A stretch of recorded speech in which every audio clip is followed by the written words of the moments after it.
말씀 제목이 앞에 보시게 되면 복음의 시작이라 이렇게 되어 있습니다. 복음의 시작. 복음에 대해서 모르는 분 없죠. 다 알고 계시죠. 복음을 알았기 때문에 우리가 이 자리에 있는 줄 압니다.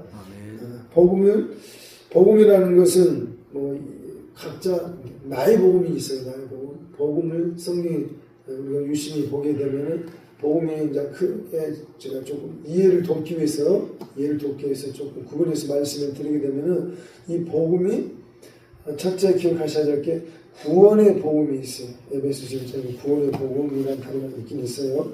구원의 복음이 있고, 그리고 예수님께서 자주 말씀하셨고 제자들도 보면서 보면은 천국 복음이라는 게 있어요. 천국 복음이라는 것이 있어요.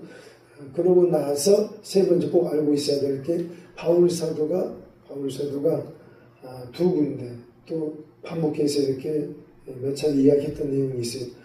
나의 복음 또는 내 복음 하면서 기록했던 한글 번역 기준으로 봤을 때 이렇게 나와 있어요. 나의 복음 또는 내 복음이라는 단어를 써서 바울 사도가 복음을 설명하고 기록했던 내용들이 나옵니다.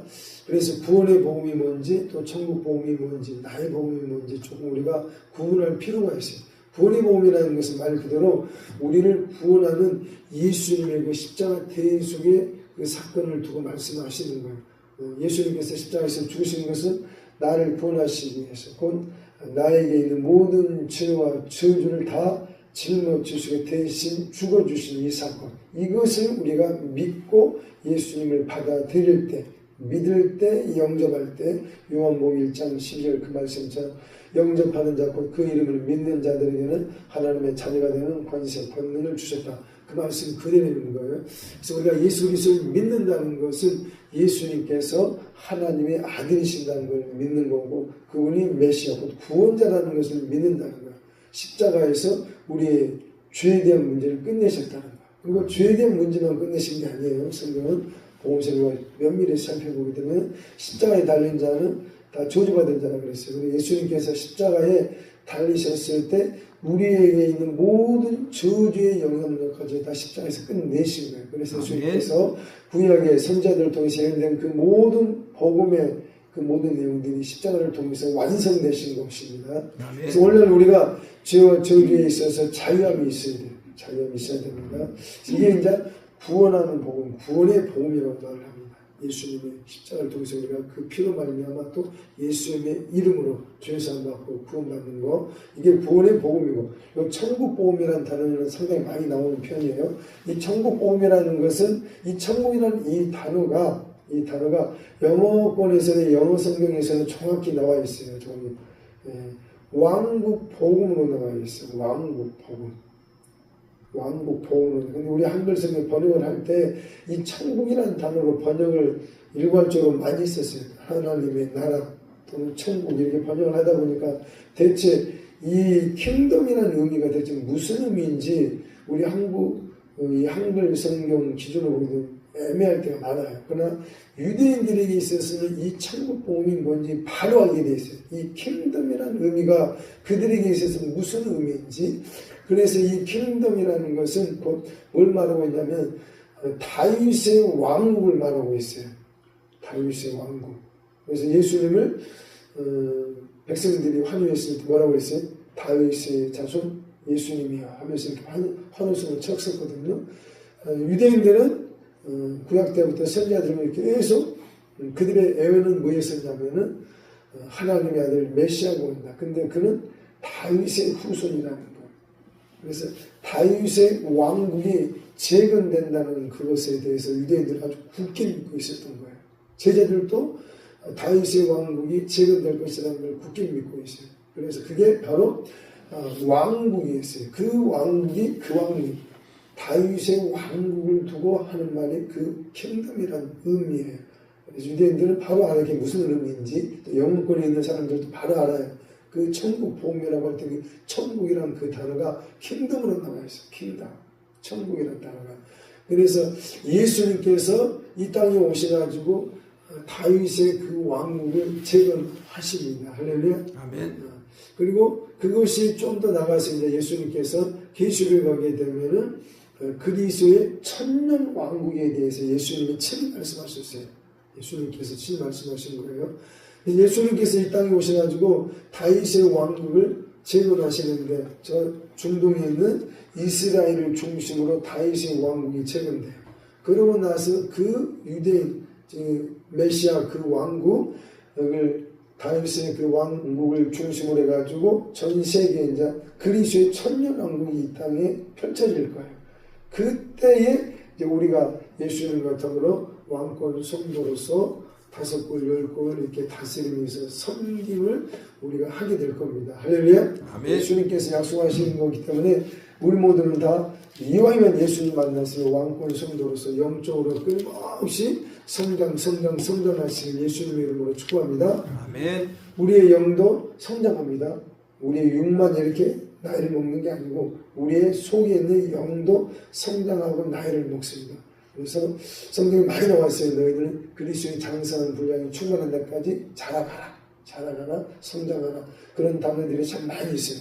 그래서 우리 영들은 반드시 성장하고 자라서 예수 그리스도의 충만한 분량까지 꼭 하셔가지고 그리스도의 천년왕국, 메시아 왕국, 그 천년왕국 때 반드시 하나님을 기쁘시게 하는 저 여러분들 다 되시길 예수님의 이름으로 축복합니다. 그래서 오늘날 복음 전파자들은, 전도자들은 구원의 복음만 전하면 안 되고 제자들을 보낼 때마다 이스라엘 땅에, 유대 땅에, 저 사마리아 땅에 제자들을 예수님이 파송할 때마다 예수님 하신 말씀이 회개하라, 천국이 가까웠다라고 그랬어요. 그 천국이 하나님의 나라, 하나님의 왕국인데 궁극적으로 우리 예수님은 메시아 왕국, 다윗의 그 왕국이 재건될 것에 대해서 이스라엘 땅에 선포하는 거였었어요. 그래서 예수님께서 반드시 재림하셔서 이 땅에 그리스도의 천년 왕국이 펼쳐진다는 것에 대해서 구원의 복음, 십자가의 복음만 전하지 말고 그 다음 단계로 천국 복음도 전해야 돼요. 그래서 이 천국 복음은 유대인들에게 먼저 전파됐었어요. 그러나 예수님을 전혀 모르는 사람한테 이 천국 복음을 전하면 이해 못해요. 그래서 구원의 복음과 천국 복음의 차이점은 뭐냐면 구원의 복음은 전혀 예수님을 모르는 불신자들을 향해서 선포해야 될 구원의 복음이고, 이제 천국 복음은 어떤 거냐면은 이미 구원받고 하나님의 자녀로서 신앙생활을 하고 있는 이 사람들에게 하나님의 원대한 큰 계획, 그분의 경륜에 대한 것들을 이제 가르치는 게 이게 천국 복음입니다. 그분의 그 목적, 그분의 계획에 대해서, 하나님의 그 영원한 뜻에 대해서. 그래서 우리가 이 두 방면에 대해 차이점을 알고 있고, 또 나의 복음, 내 복음이라는 것은 내가 개인적으로 예수님과 동행하면서 내가 만난 예수님이 있어요. 내가 경험한 예수님. 이것이 강력한 거예요, 사실은. 이게 강력한 거예요. 내가 만난 예수님과의 이 나의 복음을 내가 내 안에 딱 완성하고 딱 복음의 집을 딱 세우게 되면 이제 담대하게 돼 있어요. 누굴 만나든지 이단을 만나도, 이단 할아버지를 만나도 절대 꿀리지 않습니다. 절대 밀리지 않아요. 나의 복음의 집이 세워지게 됩니다. 명심하셔야 돼요. 하나님께서 본격적으로 우리를 통해서 일하시고 역사하실 때는 나의 복음의 집이 세워졌을 때예요. 그 과정은 우리가 이제 훈련이고, 반드시 나의 복음이 우리 안에 세워지시길 예수님의 이름으로 축복합니다. 아멘. 복음은 뭐냐? 마가복음 1장 1절 이 말씀 이대로 그냥 하나님의 아들 예수 그리스도의 복음의 시작이다. 여기서 복음의 시작이라고 했는데, 그럼 시작이 있으면은 과정도 있고 끝이 있다는 거예요. 그래서 복음이라는 것은 결국 예수님의 생애를 다루는 내용을 말하고 있어요. 그래서 사복음서가 이게 다 복음이에요. 복음. 예수님의 생애를 기록하고 있는 거라서. 복음은 예수님 그분 자신이 복음이지만은 좀 더 구체적으로 설명하면 예수님의 생애 자체가 복음이고, 우리가 알고 있는 사복음서가 다 복음의 내용인 것입니다. 그래서 이 복음으로 우리가 더 무장되시고 우리의 씻고 있자마자 복음의 말씀으로 인쳐지신 예수님의 이름으로 축복합니다. 아멘. 오늘 특별히 이 내용을 세상에 살펴보기보다는 내용을 우리가 잘 알고 있습니다. 할렐루야. 아멘. 이 말씀 이대로 그냥 은혜 받으시고 아멘 하시면 돼요. 여기에 좀 더 나가서 좀 같이 좀 나누고 싶은 내용이 있어가지고 복음에 대해서 화면을 좀 보시면서 같이 잠깐 복수 한번 볼까요? 짧고 굵게 빠른 속도로. 하나님의 경륜에 대해서 기억나시죠? 디모데전서 1장 4절에 보시면 바울 사도가 최초로 하나님의 경륜이라는 단어를 쓴 예수님의 제자가 사도 바울이었어요. 하나님의 경륜에 대해서 설명을 하고 있는데 4, 5절인데 지금 5절만 지금 있어요. 5절만 한번 봅시다. 4절에 이제 하나님의 경륜에 대해서 쭉쭉 나오다가 5절에 이렇게 나오고 있어요. 같이 읽어보세요. 시작. 이 교훈의 목적은 청결한 마음과 선한 양심과 거짓이 없는 믿음에서 나오는 사랑이고. 할렐루야. 아멘. 4절에서 바울 사도가 하나님의 경륜에 대해서 언급을 하면서 그 경륜에 대해서 구체적인 항목을 이렇게 나열을 해놨어요. 이건 정말 유심히 봐야 돼. 이 한글 번역이 조금 유심히 보지 않냐면 이게 하나님의 경륜을 의미하고 있는 건지 그냥 이 교훈의 목적을 말하고 있는 건지 잘 이해하기 어렵게 번역을 조금 해놨어요. 그러나 4, 5절을 같이 우리가 아울러서 보게 되면은 하나님의 경륜, 이 교훈의 목적, 이 경계의 목적은 경륜, 하나님의 경륜에 대한 이 말씀에 대해서 지금 설명을 하고 있는 거예요. 그런데 첫 번째를 청결한 마음이라고 하고 두 번째는 선한 양심에 대해서 그리고 거짓이 없는 믿음에서 나오는 사랑이라는 단어를 써서 이렇게 설명을 하고 있어요. 바울 사도가 하나님의 경륜에 대해서. 그런데 신기하게도 바울이 기록하였던 하나님의 이 모든 말씀, 그 모든 서신서들을 보게 되면 이 세 방면에 있다고 해서 모든 내용들이 다 기록이 되어 있어요. 정확히 바울 사도는 하나님의 경륜에 대해서 정확히 말씀의 집이 지어져가지고 있어요. 청결한 마음이 뭔지, 선한 양심이 뭔지, 거짓이 없는 믿음에서 나오는 사랑이 뭔지 이 세 방면에 대해서 정확한 구조를 갖고 있어요. 그의 서신서들을 쭉 살펴보게 되면은 바울이 이제 언급하고자 했던 첫 번째 하나님의 그 경륜의 첫 번째 항목이 청결한 마음인데 이 청결한 마음은 결국 바울의 모든 서신서들을 톱탑에서 결론적인 걸 제가 지금 정리해 놓은 거예요. 그리스도의 할례를 바울 사도는 언급하고 있어요. 청결한 마음. 예수님의 마음을 얻으려면은 오직 그리스도의 할례를 통해서 예수님의 마음이 우리 안에 이루어진다는 것을 바울 사도는 강조하고 있습니다. 할렐루야. 아멘. 두 번째, 이 선한 양심에 대해서 바울 사도는 여러 각도에서 설명을 했는데 결국 이것은 선한 목자 대신 예수님의 양심을 우리가 가져야 된다는 것에 대해서 말하고 있습니다. 이것은 영적 성장 성숙에 대한 문제인 거예요. 예수님이 갖고 있는 양심하고 이제 갓 태어난 이제 한 살도 안 된 그 어린 아이가 가지고 있는 신앙생활하고 있는 그 초신자의 양심하고 또 다른 거예요. 그렇죠? 그래서 우리의 속사람이 영의 사람이 성장하면 할수록 우리의 양심도 성장하게 되어 있어요. 어떤 식으로 우리 양심이 성장하냐면 하나님의 말씀에 근거한 양심으로 성장하게 되어 있어요. 반드시 예수님의 선한 양심의 단계까지 끊임없이 영적 성장을 이루시길 예수님의 이름으로 축복합니다. 세 번째, 거짓이 없는 믿음에서 나오는 사랑이라는 것입니다. 이것은 결국 바울이 뭘 전하고 싶냐, 특히 에베소서를 보게 되면 너무나도 상세히 나와 있어요. 에베소서 신랑 신부의 이 연합 합일의 사랑에 대해서 바울 사도는 말하고 있어요. 여기서 거짓이 없는 믿음에서 나오는 사랑, 바울이 언급하고 있는 모든 사랑의 정점은 결국 이거예요. 그리스도와 교회에 대해 말한다. 할렐루야. 남편과 아내의 사랑 이야기를 하면서 결국 바울 사도는 뭐라고 하냐면 에베소 5장에서도 보면 내가 그리스도와 교회에 대해서 말한다. 바울이 관심 사는 오직 이거 있어요. 예수 그리스도는 우리의 신랑 남편, 우리는 그분의 신부라는 거예요. 돕는 배필이라는 거예요. 내가 남자인데 어떻게 신부가 되지? 그 신부라는 개념은 구약의 2장, 3장에 돕는 배필이라는 단어예요. 그분의 동역자라는 거예요. 평생 그분과 함께 동행해야 될 동반자라는 의미예요. 할렐루야. 그래서 반드시 우리가 예수 그리스도의 신부로서 그 하늘의 사랑 안에 깊이 들어가는 저와 여러분들 다 되시길 예수님의 이름으로 축복합니다. 할렐루야. 아멘. 오직 예수 읽어봅시다. 시작. 오직 예수, 오직 예수, 오직 예수만을 원합니다. 이거 바울 사도의 이 경륜의 정점에 있다는 내용들 다 이건 결국 바울은 안전하사나 예수 복음 평생 복음을 선포하다가 복음을 위해서 존재하다가 결국 로마 감옥에서 목이 잘려서 순교했어요. 할렐루야. 아멘. 그래서 우리의 신앙생활이라는 것은 예수로 시작해서 예수로 살다가 예수로 땅을 박차고 하늘로 가야 돼요. 할렐루야. 아멘. 이 내용 그냥 넘어갑시다.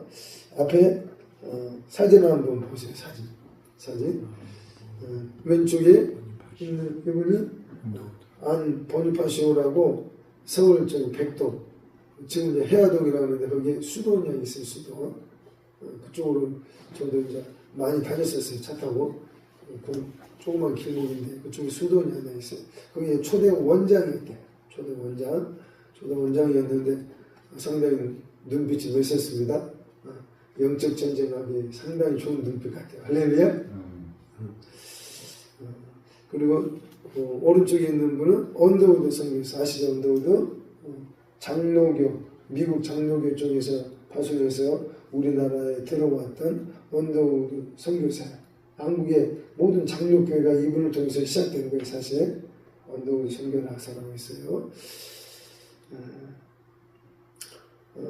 오늘 이제 이분들을 조금 살펴보고 싶어서 제가 앞서 제가 살펴봤는데 왼쪽에 있는 이분이 A.B. 심슨 목사님, A.B. 심슨 목사님 아시는 분도 말고 또 모르시는 분도 있을 텐데 이 A.B. 심슨 목사님은 성결교회에 있어서 상당히 영향력 있는 영적 지도자였어요. 미국 내에 있어요. 나중에 한국까지도 상당히 많은 영향력을 끼쳤던 분인데 이분이 성결교회 아시죠? 성결교회 이 에비 심슨 목사님이 전반 사중복음이라고 하셔요. 사중복음 들어보셨는지 모르겠는데 이 사중복음이 뭐냐면은 중생성결 신유 재림이라는 이 네 방면의 복음에 대해서 집중적으로 이분이 이제 선포를 했었는데 사실은 이 사중복음이 성경에 다 나와 있고 그리고 에비 심슨 목사님 위로 거슬러 쭉 올라가다 보면은 영국 성공의 신부였던 또 목사님이라고도 부르기도 하지만 성공의 신부였던 존 웨슬리 또는 요한 웨슬리라는 분이 있어요. 요한 웨슬리. 이분이 전파했던 복음 메시지였어요. 결국 복음 메시지였는데 맨 위에 보게 되면은 영국 성공의 신부 요한 웨슬리의 제자들이 미국으로 신앙의 자유를 찾아 많은 사람들이 이주했었어요. 그래서 거기서 세웠던 교회가 감리교회가 미국에서 세워졌었어요. 근데 감리교회 형제교회가 하나 생겼는데 그게 성결교회에 있었어요. 또 성결교회에서 또 형제교회가 일어났는데 오순절 개통의 교회 또는 오순절 순복음교회가 일어났어요. 그래서 이 모든 감리교회라든지 성결교회라든지 오순절 또 순복음교회에 쭉 거슬러 올라가면은 영국 성공의 신부 요한 웨슬리라는 사람이 있어요. 이분은 영국 역사에 있어서 아주 영육간의 큰 지도자 중에 한 사람이었어요. 이분의 영향력으로 인하여서 생겨난 게 감리교, 성결교, 오순절, 순복음교회에서 다 이게.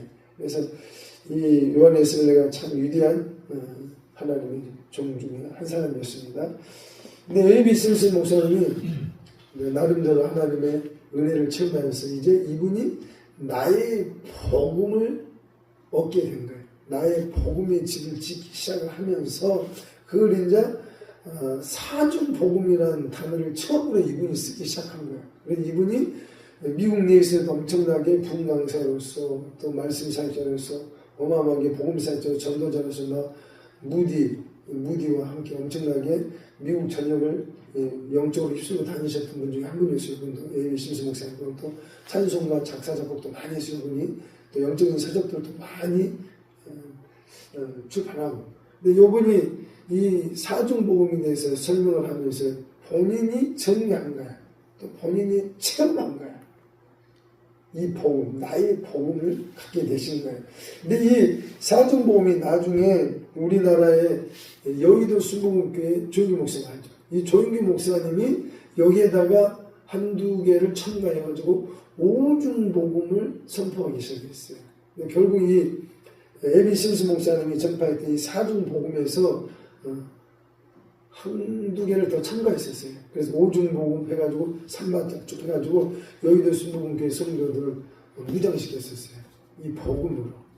그래서 우리가 이건 뭐 성경에 이미 나와 있는 내용들이기 때문에 이 사중복이라는 단어가 좀 독특하긴 하지만은 A.B. 심슨 목사님이 이런 나의 복음의 집을 그분 몸 안에 세웠다는 거예요. 그래서 반드시 우리도 이 나의 복음의 집들이 세워져야 됩니다. 할렐루야. 아멘. 그래서 일단 앞서 하나님께서 세우셨던 이 복음 전도자들이 말하고 있는 이 나의 복음들을 우리 반드시 내 것으로 소화할 필요가 있습니다. 아멘. 아멘. A.B. 심슨 목사님이고 오른쪽에 있는 이분이 성결교회 이성봉 목사님이 이성봉 목사님.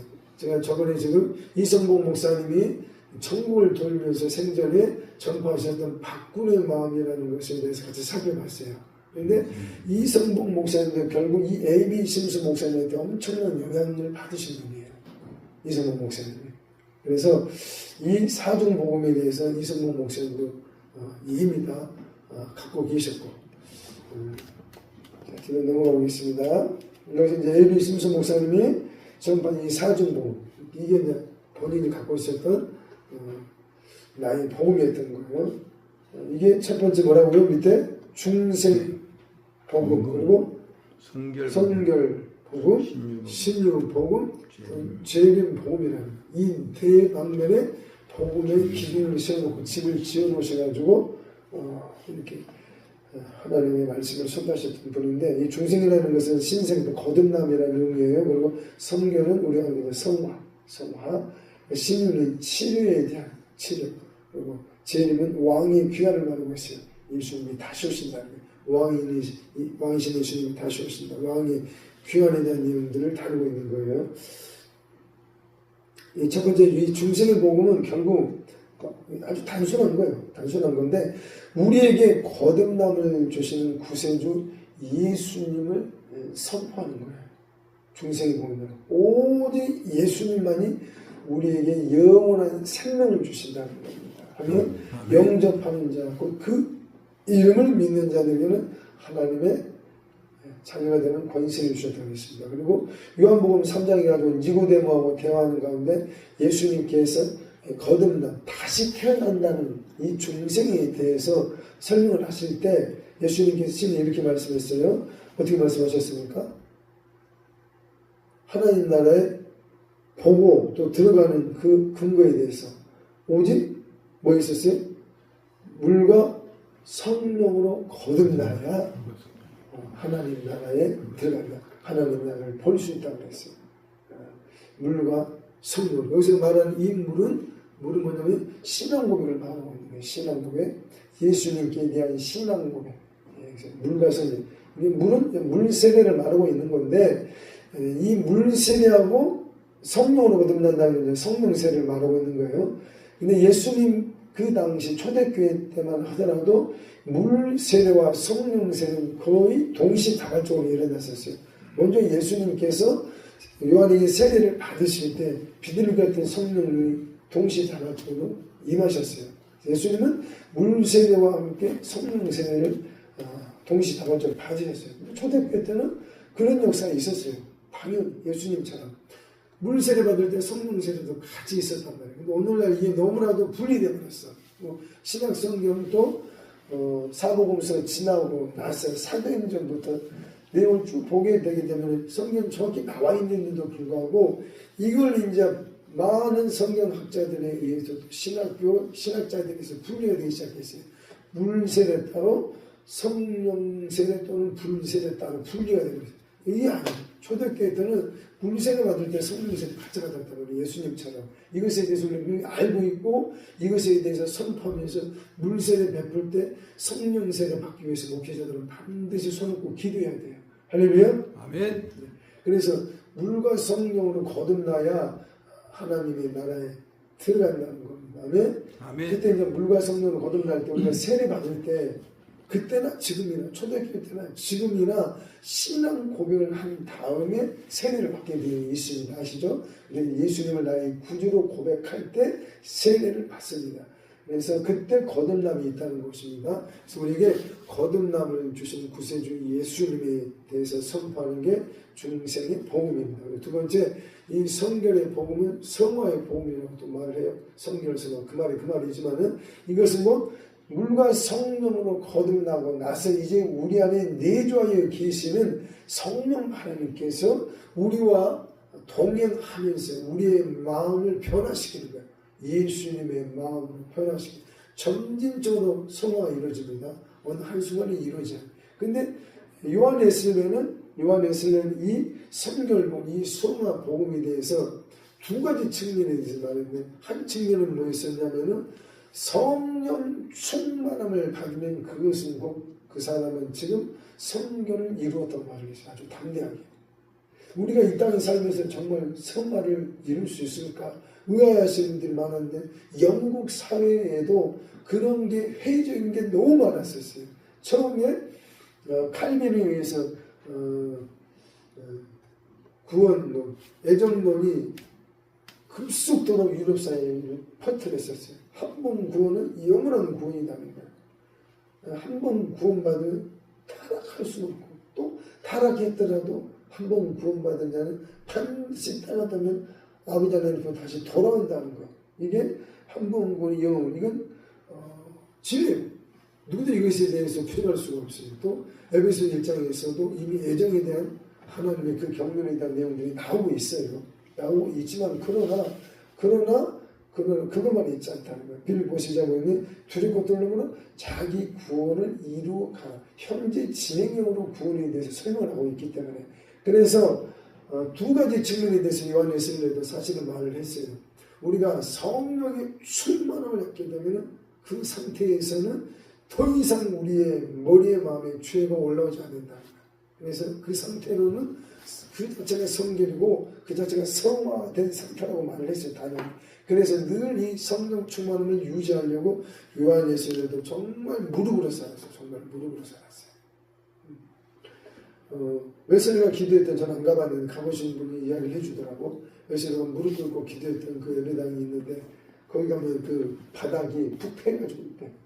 얼마나 무릎 꿇고 기도했는지 그게 그대로 남아있다 하더라고. 무릎으로 살았어요.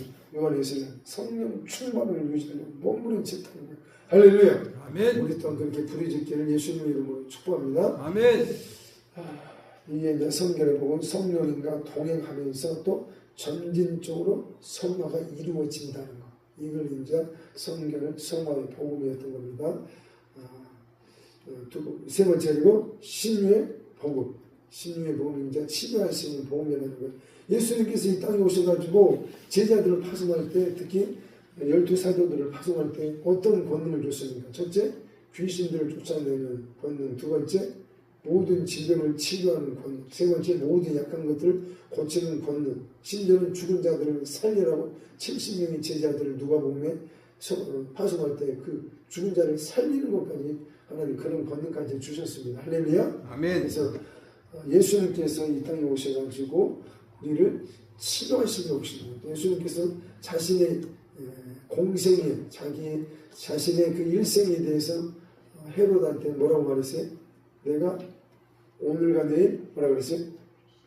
귀신 쫓고 병을 고치다가 제3일에 완전하여지리라. 이렇게 말씀하셨어요. 예수님께서 이 땅에 오셔가지고 결국 우리의 영혼 몸을 치료하시려고 오신 예수님이에요. 그래서 이 신유의 복음을 우리는 반드시 정립하고 체감을 해야 돼요. 정말 예수님이 내 영혼 몸을 치료하시는 역사가 있어야 된다니까. 그리고 영혼 몸의 질병만을 말하고 있잖아요. 여기서 신유의 복음이라고, 치료의 복음이라는 건 신적인 권능으로 치료받는 것을 말하고 있는 게 신유인데, 이 신유의 복음이라는 것은 우리의 일상 범사까지도 치료가 되는 역사가 있어요. 예를 들어서 내 가정에 화목이 다 깨져 있어. 이건 뭐 질서가 없어. 그래서 자녀들이 부모를 공경하지 않아. 난리 보세요, 가정이. 근데 이 신유의 복음, 예수님의 이 복음이 가정 가운데 들어가게 되면 가정이 치료받는다는 거예요. 아멘? 이게 이제 신유의 복음이 단지 질병 치료만 말하고 있는 게 아니란 말이에요. 우선. 그리고 우리의 인터, 직장, 내 사업에 어려움이 왔을 때 이 신유의 복음이 들어오게 되면 우리의 사업장도 형통함으로 열리게 돼 있어요. 그래서 이것을 경험을 해봐야지 우리 예수님이 이런 분이라고 자신 있게 말할 수가 있다니까. 그래서 반드시 나의 복음을 세워야 돼. 이 집을. 할렐루야. 아멘. 그리고 네 번째 재림의 복음인데 이건 이제 A.B. 심슨 목사님도 왕의 귀환이라는 것에 대해서 아주 강하게 말했어요. 왕이신 예수님 다시 오십니다. 곧 다윗의 왕국이 재건된다는 것에 대해서 아주 강력하게 선포하시는 분 중에 또 한 분이었습니다. 뭐 요한에서도 마찬가지였고, 그래서 이 네 방면에 이 복음을 갖고 사중복음이라는 이 단어를 쓰면서 유명해져 버렸어요. A.B. 심슨 목사님이. 그래서 한국 성결교회가 세워지는 데 있어서 많은 영향력을 끼치셨던 분이 A.B. 심슨 목사님이었어요. 그래서 우리가 사중복음에 대해서 그냥 이건 뭐 성경에 나와 있는 내용은 이 복음이에요. 근데 네 방면으로 정리를 해가지고 그분이 나의 복음으로서 복음의 집을 이렇게 세우는 거야. 근데 이것을 내 것으로 내가 소화하고 내가 체험하면은 나의 복음이 되는 거예요. 그렇죠? 왜 성경에 이미 나와 있는 말씀들이기 때문에. 그래서 이 사중복음이 우리에게 온전히 이루어지시길 예수님의 이름으로 축복합니다. 아멘. 조인규 목사님이 여기에 이제 한두 가지를 좀 더 이제 좀 추가를 했어. 근데 그 말이에요. 결국은 그 말인데, 중생은 우리가 아까 설명을 했고, 또 성결도 이 성결, 성화에 대해서 제가 설명을 했어요. 요한에서는 성령 충만함에 대해서 강조를 했었어요. 그런데, 이 성결, 성화에 대해서 이 성령 충만함하고 요한에서는 연결돼서 이야기를 했는데, 후대에서 이 부분에 있어서 조금 명확하게 조금 부족했었어요. 그래서 여기도 수목원교회 조인규 목사님이 이 성결, 성화, 복음에 대해서 성령 충만함이라는 이 단어로 강하게 어필을 해줬었어요. 할렐루야. 아멘. 그러나 이제 신유의 복음은 아까 다 설명했었고 이제 이해되실 거고, 거기에다가 이제 이 축복이라는 복음을 넣어놨어요. 그래가지고 이걸 넣어가지고 오중 복음이라는 나의 복음을 조인규 목사님이 세워놓고 여기도 수목원교회를 세우는 거야. 여기도 수목원교회 한참 육적으로, 숫자적으로, 영적으로 말고 숫자적으로 부흥됐을 때 성도수가 75만까지도 된다는 말이 있었어요. 현재 지금 이제 많이 줄었어요. 많이 줄었지만은 그 정도의 어떤 영적 부흥을 우리는 다 눈으로 확인할 수 없지만 여하튼간에 한 교회가 단일 교회가 그렇게 커진다는 것은 상당한 거예요. 사실은 열매를 보면 그 나무를 안다고 했기 때문에. 그래서 조인규 목사님이 말년에 좀 자식들 때문에 좀 어려움을 겪었지만 사실 자식 농사가 그렇게 쉬운 거 아니잖아요. 그래서 우리가 긍휼히 여기는 마음으로 봐야 돼요. 판단에 잣대로 대지 말고 자식 농사는 목사라고 해서 완벽하지 않아요. 연약한 존재입니다. 그래서 자식들 때문에 많이 힘들어했었고 또 개인적인 사적인 문제 때문에 조금 어려움이 있었지만 그러나 여전히 우리는 긍휼히 여기고 감싸줘야 됩니다. 이게 그리스도의 사랑 아닙니까? 할렐루야. 아멘. 조인규 목사님이 이루는 영적인 업적에 대해서는 우리가 인정할 거 인정을 해야 돼요. 그분의 부족함에 대해서는 그냥 예수님의 보혈로 덮으면 되는 거예요. 할렐루야. 아멘. 그래서 우리가 이 복음은 그냥 그분들의 복음이 아니라 내 복음으로 소화시킨 내가 처럼 이제 나의 복음이 되면 되는 거예요. 여기서 이제 축복이라는 단어를 쓰면서 축복 복음에 대해서 강조를 많이 했어요. 근데 그 시대 때 60년 지나가서 70년, 80년 때에 한국이 한참 막 성장할 때였는데 가난한 사람들이 진짜 서울에도 많았어요. 전국에 있었지만 서울에도 보면은 그때 그 가난한 성도들에게 정말 육적으로 부요함을 주고 싶은 게 목회자의 심정이에요. 사실은 가난한 사람들한테 정말 먹을 것이라도 풍족하기를 원하는 게 목사의 심정이었기 때문에 이 복음을 축복의 복음을 선포하기 시작해요. 그리고 어떤 사람들은 한참 여의도 수목교회가 성장하고 있으니까 얼마나 2단 3단 하는지 기복신앙에 빠졌다고. 이 축복 복음을 선포하자. 기복신앙에 빠졌다는 거예요. 그러나 성경은 변개할 수가 없는 게 예수 그리스도께서 가난하게 되시는 우리로 뭐라 그랬어요? 부유케 하시려고 그분이 가난을 선택하셨다고 했어요. 아멘. 아버지 말씀이 진리인 거예요. 그래서 우리는 예수님 때문이라도 이 땅에 사는 거 부족함 없이 사셔야 돼요. 아멘.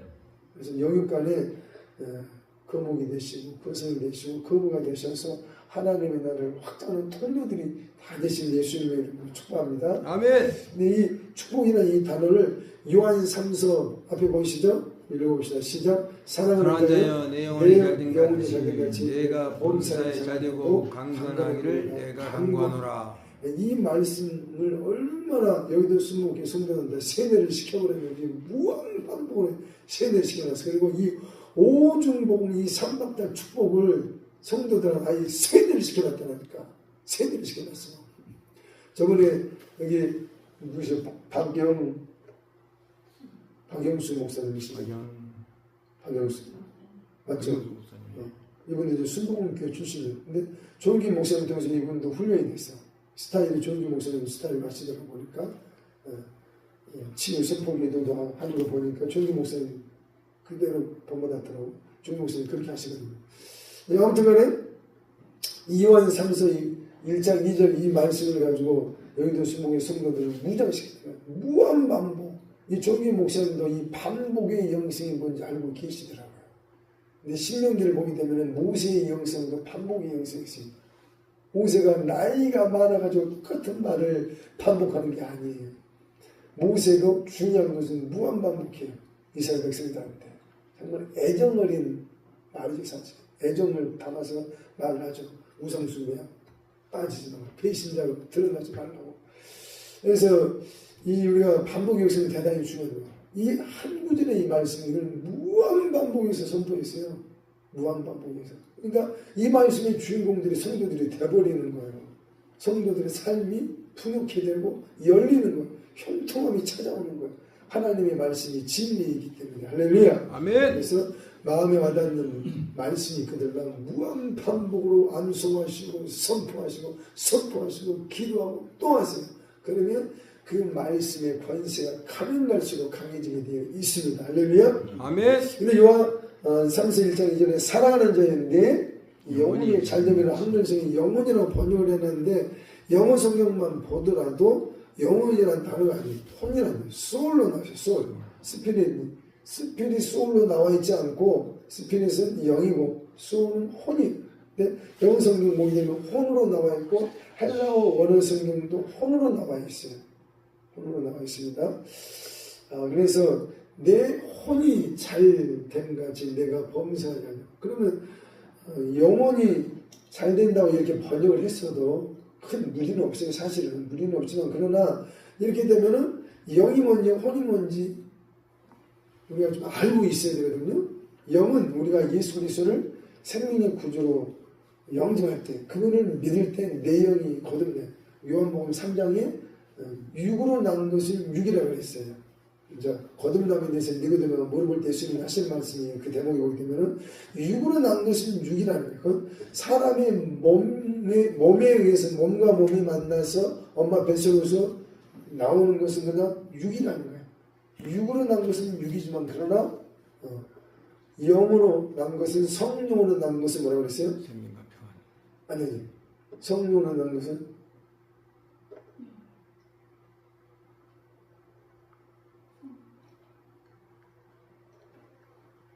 영으로 난 것은 영이라고 그랬어요. 성령으로 난 것은 영이라고 그랬어요. 성령으로 난 것은 영이니 나중에 한번 살펴보세요. 제가 얼른 읽어드릴까요?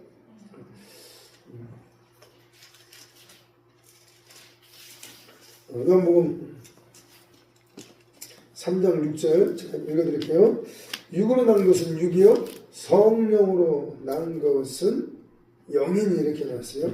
근데 우리 개혁개정이 있어요. 새롭게 번역하는 개혁개정 있죠. 이 개혁개정은 옛날 개혁한글 우리가 지금 여기 기도원에서 보고 있는 개혁한글 옛날 성경은 성령으로 난 것은 영이라고 했어요. 근데 개혁개정 다시 번역을 하면서 이 번역자들이 영이 뭔지 성령이 뭔지 구분점 없이 번역을 또 해놨어요. 실수해 놓은 거예요. 성령이란 단어 대문자 스피릿으로 영어 성경에 나왔어요. 킹제임스 성경도 보게 되면 대문자 스피릿은 성령을 말하고 있어요. 근데 이걸 그냥 영으로 난 것은 영이니 이렇게 번역해 놓은 한글 성경들이 꽤 있어요. 그러나 옛날 성경 번역을 더 잘 해놨어요. 성령으로 난 것은 영이라는 거예요. 그래서 대문자 스피릿은 성령을 말하고 소문자 스피릿은 사람의 이 거듭난 영을 말하고 있어요. 그래서 영혼이라고 말을 할 때 우리의 영은 아무런 문제가 없어요. 전혀 문제가 없어요. 우리의 영은 문제가 없어요. 하나님의 아들, 딸이라 하나님의 아들인지라 영은 아무 문제가 없어요. 그냥 말 그대로 형통함만 있는 거예요. 하나님 예수 혈통으로 말미암아 새롭게 태어난 존재가 우리의 영의 사람이기 때문에 이게 이제 속 사람, 새 사람이라 그러잖아요. 그렇죠? 그런데 문제는 혼이요. 혼이 어떻게 하냐에 따라서 우리의 범사가 잘 되냐 안 되냐, 우리의 범사가 형통하냐 안 되냐, 이게 중요한 문제예요. 혼에 대해서 모르면은 이 말씀을 해석하기 어려워져요. 그리고 강건하기를 내가 강건하다. 이 강건하다는 것은 우리의 정신과 몸이 강건하기를 원한다는 의미의 원어적으로 영어 성경도 그렇게 번역이 됩니다. 우리의 정신과 몸이 강건하기를 내가 강건하다 그랬습니다. 그래서 혼이 잘 되게 되면은 우리의 범사가 형통하고, 혼이 잘 되면은 우리의 정신과 몸, 마음과 몸이 아울러 강건해진다는 거예요. 대체 이 혼이 대체 무엇일까? 혼이 뭘까요? 제가 말씀을 드렸죠. 혼이라는 것은 첫째, 우리의 생각, 우리의 감정, 우리의 의제 영역들을 말하고 있어요. 우리 혼이라는 것은 곧 다른 의미로는 또 우리의 마음의 세계 또는 심리 세계 또는 정신계, 요 영역이 혼의 영역이에요. 혼의 영역. 지천이라고 또 표현도 하죠. 지천은 이게 이제 혼의 영역인데 우리의 혼이 잘 돼야지 형통도 있고 강건함도 있다는 거예요. 우리 혼이 잘 되기 위해서는 어떻게 해야 되냐? 첫째, 오늘 복음의 시작이다. 할렐루야. 아멘. 나의 복음이 우리 안에 집을 지어져야 돼요. 이게 기본이에요. 기본. 복음부터 시작돼야 되는 거예요. 복음이 내 머릿속에 나의 복음으로 딱 세워져야 됩니다. 할렐루야. 아멘. 그리고 이 감정이 예수님의 감정으로 새롭게 표현해야 됩니다. 거듭나야 됩니다. 내 마음이 거듭나야 됩니다. 예수님의 감정으로. 할렐루야. 아멘. 내 의지의 습관도 예수님의 거룩한 습관으로 표현해야 됩니다. 그렇게 되면은 이걸 뭐라냐? 영권이 회복되면은 인권과 물권이 호박인다는 것이 들어온다고 해요. 그래서 반드시 우리의 혼이 잘 되시는 예수님의 이름으로 축복합니다. 아멘. 이 말씀의 주인공들 다 되시게 예수님의 이름으로 축복합니다. 명심도 박군의 마음 잊어버리시면 안 됩니다. 꼭 기억하셔야 돼요. 살짝 언급하고 넘어갈게요. 박군의 마음. 예수님을 전혀 모르는 불신자의 상태가 이 상태라고 그랬습니다. 이 하트 마음 속에 갖가지 동물들 마귀가 들어있죠. 그러고 나서 이제 결국 과정을 쭉 가게 되면 8번째 단계에서 이제 성화의 삶, 성결의 삶, 성령 충만한 상태를 지금 말하고 있는 거예요. 성화의 복음. 그 상태에 들어가게 되면은 지금 왕이신 예수님 외에는 그 사람 마음속에 아무것도 없어. 그 이전에 이것 좀 많이 있었어요. 근데 왕이신 예수님 외에는 마음 가운데 아무것도 없어요. 이 상태가 성경, 성화의 단계에 들어간 상태. 할렐루야. 아멘. 다 경험하셨어요. 성령 충만할 때 예수님밖에 안 보여요. 이게 진리예요. 예수님밖에 없어요. 에비 심스 목사님도 주와 같이 길 가는 걸, 제가 처음에 그 찬송을 불렀던 거, 결국에 보면 주 예수와 함께 한 걸음 예수님 외에는 우리와 함께 길을 걸을 대상이 없어야 됩니다. 할렐루야. 아멘. 반드시 이 모든 말씀의 주인공들 되신 예수님의 이름으로 축복합니다. 아멘. 우리 찬양 하나 부르시고 밤 기도하는 시간을 갖도록 하겠습니다.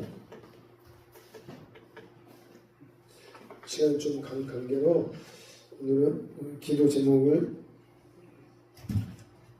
처음부터 끝까지 하나로 묶어가지고 줄기차게 10분 정도 우리 통성기간에 좀 가졌으면 좋겠습니다. 주보 맨 뒤에 보시게 되면 합심 기도 제목들이 있어요. 제가 빠른 속도로 기도 제목 선포해 드리겠습니다. 첫째, 대한민국을 복음의 제사장 나라로 써주소서. 두 번째, 한국교회가 회개하고 신부단장 되게 하소서. 세 번째, 10만 선교사 파수하는 한국교회 되게 하소서. 네 번째, 이스라엘이 회개하고 예수님을 영접하게 하소서. 이스라엘은 지금 율법의 경관진으로 인하여서 지금 힘들어하고 있습니다. 다섯 번째, 지역교회들과 목회자들을 평신도 모든 사역자들을 축복하소서. 여섯 번째, 순전 생명나무 기반 미스방들을 축복하소서. 일곱 번째, 신부단장을 위한 구원의 방주 영혼 몸 치유 센터가 되게 하소서. 날마다 성령 세례 불 세례로 기름 등불 충만 준비되게 하소서. 여덟 번째, 신부의 군대는 일어날지어다. 왕의 군대 장관들은 이곳으로 몰려올지어다. 사랑의 불의 군대는 일어나라. 이렇게 선포하시고 축복하시면서 이 여덟 가지 기도 제목 눈 뜨고 보고 기도하셔야 됩니다. 찬송 하나 부르시며 주의 삼창하시고 함께 통성으로 기도합시다.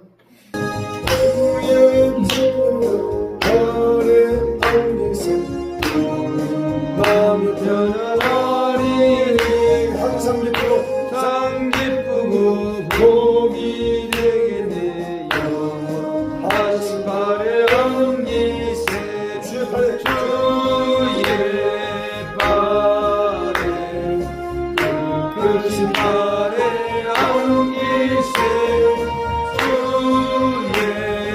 발에 영원하신 발에 안기세 날이 갈수록 주의 사랑이 강력하게 비치고 정성과 함께 별이 가리고 영원하신 발에 안기세 주의 발에 크신 발에 안기세 주의 발에 영원하신 발에 안기세 주의 보다로 나아갈 때 기뻐 찬미 소리 외치고 겁과 두려움 없어지니 영원하신 발에 안기세 주의 발에 크신 발에 안기세 주의 발에 영원하신 발에 안기세 주의 기도합니다. 주여 주여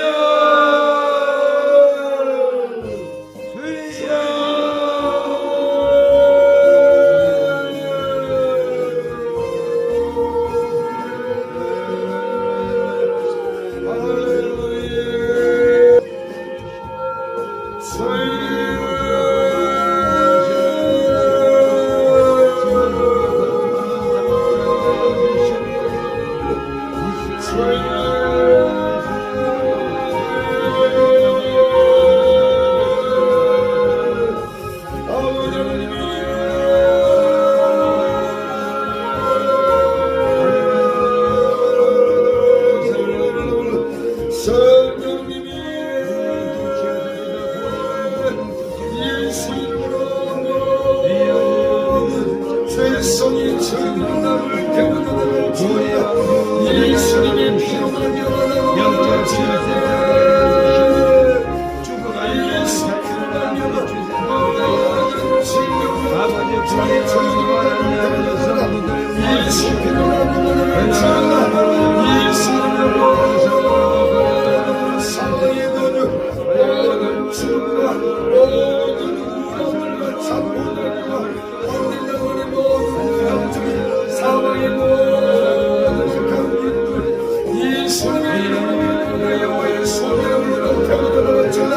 예수님의 사랑을 피로 말려받아 예수님으로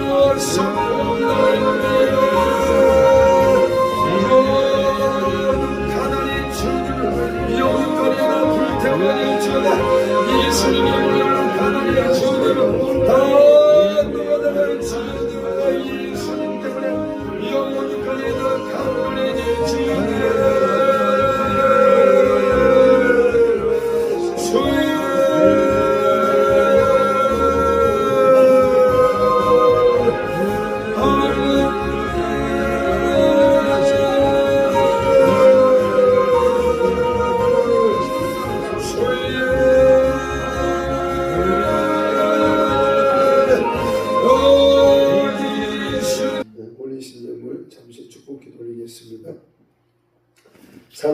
하나님께서 이 시간도 우리 예배를 흔히 안 나오고 계신 아버지 하나님 감사합니다.